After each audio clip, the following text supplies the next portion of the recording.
everyone, welcome to our first Chinese character lesson in Mandarin time. I'm teacher Leo. Today I'm going to give you a brief introduction and some basic knowledge about Chinese character or Hanzi as their Chinese name.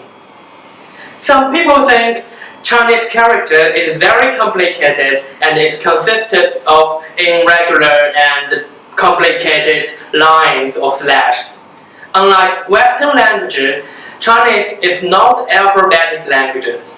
Let's take hill as an example. When we should write down the word hill, we should think about how to pronounce it first. Then we write the letters that represent the voice. When we say H, we know that it is pronounced as H. So when we write H-I-L-L, it is pronounced as hill. So when we hear the word hill, we know how to pronounce it. But in Chinese languages, the writing system is not the similar. We should think about what we should write about. Like a hill, we just draw a brief picture, then we know that we are going to talk about a mountain, a hill. So I prepared 3 pictures about Chinese characters and the meaning it presents. So here are 3 pictures and Chinese characters. Now you get an idea that we use simple pictures to stand for meanings. Now let's do a matching game of pictures and Hanzi. The first one, fire, flame.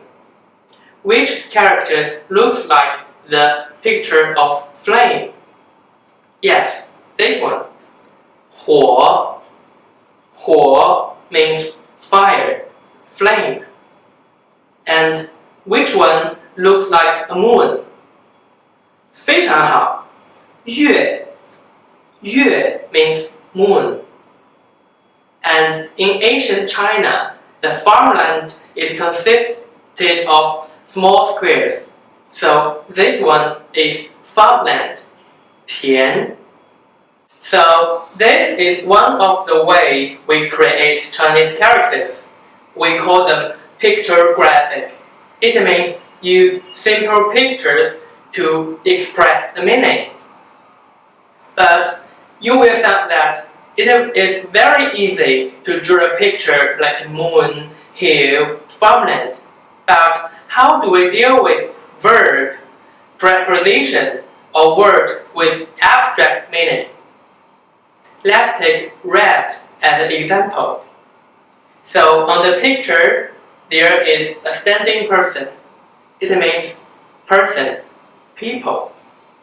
In the middle is a tree. So we use people and the tree together means rest. So in Chinese, we use a person sitting under the tree means to rest, to have a break. This way we call them ideographic. It means we use an idea to express an abstract meaning. Let me give you a more example. In the samples, the picture stands for up and down.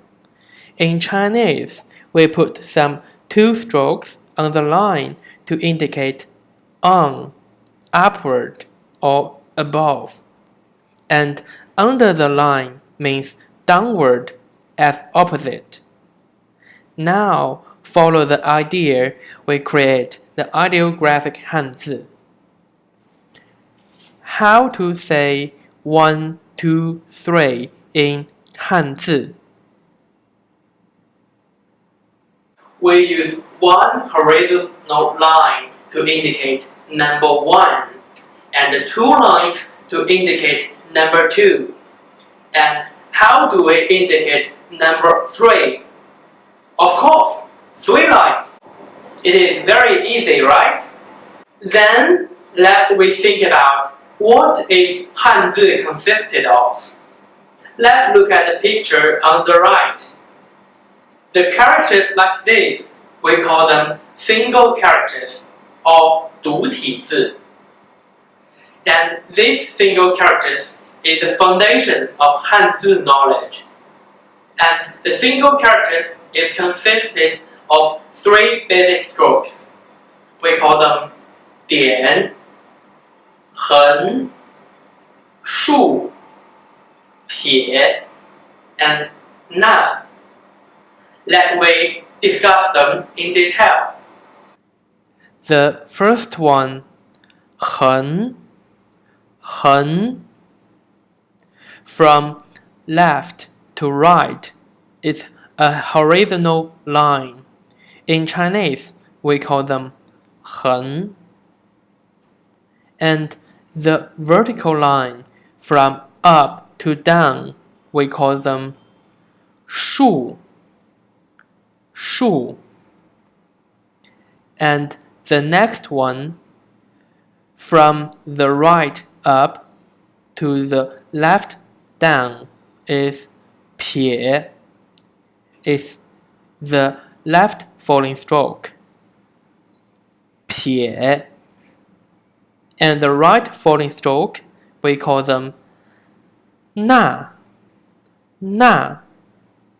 And dot is 点.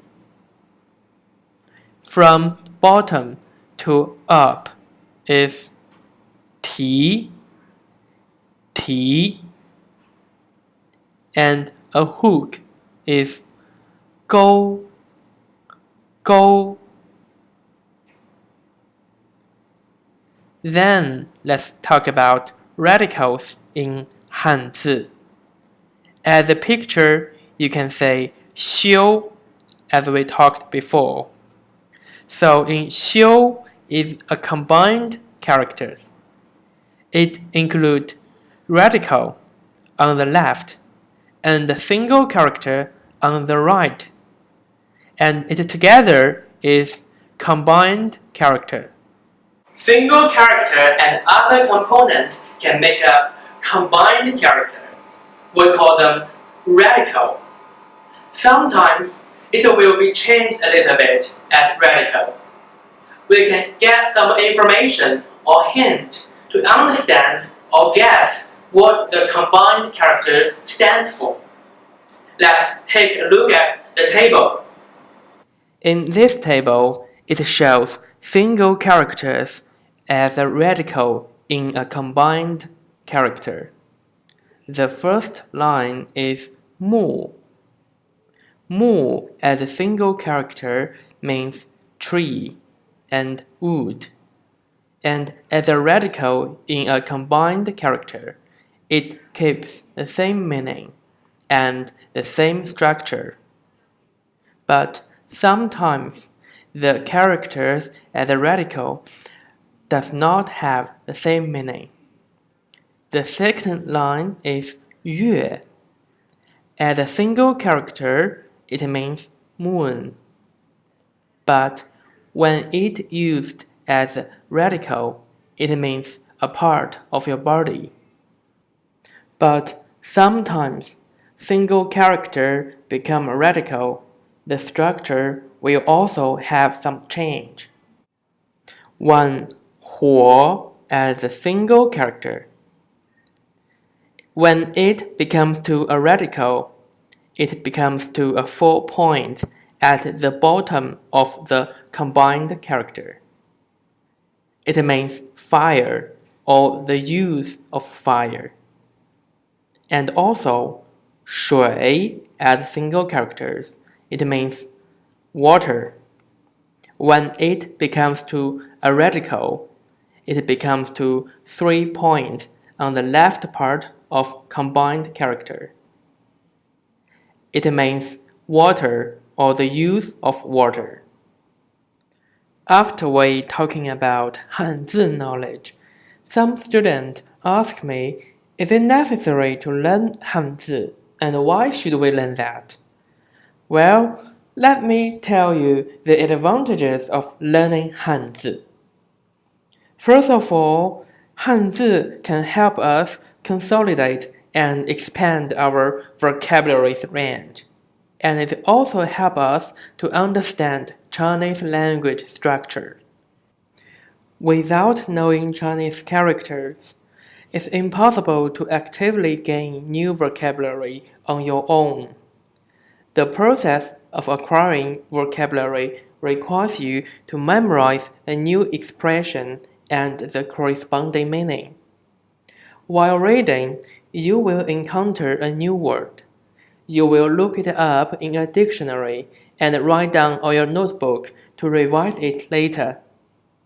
Without knowing Chinese characters, however, your options are very limited. In fact, the only way for you to learn new words is by having someone explaining to you both the Chinese word and its translation. Moreover, using only pinyin will get seriously confusing after you've left the beginner phase in Mandarin Chinese. In Mandarin, there are only around 420 different pinyin syllables. Compared to thousands of characters, that means that a lot of Chinese words and Chinese characters share the same pinyin. Let's take the example of the word qing and qing, both with exactly the same pronunciations. One means green color, and the other one means clear. Without saying the word in writing, the only way would be guess the meaning according to the context. Some students ask me, is there an interesting way to learn Chinese characters? Of course, yes. In Mandarin time, we provide a wide range of access to learn Chinese. You can learn our video class at any time and any place, and come to our school and learn and practice in 100% immersive Chinese environment. Besides that, we have our online flashcard and audio lesson, so you have a lot of resources to practice, to memorize after the class. Hope my video class can help you get some ideas to learn Chinese. Hope to see you at school. That is today's class. Bye.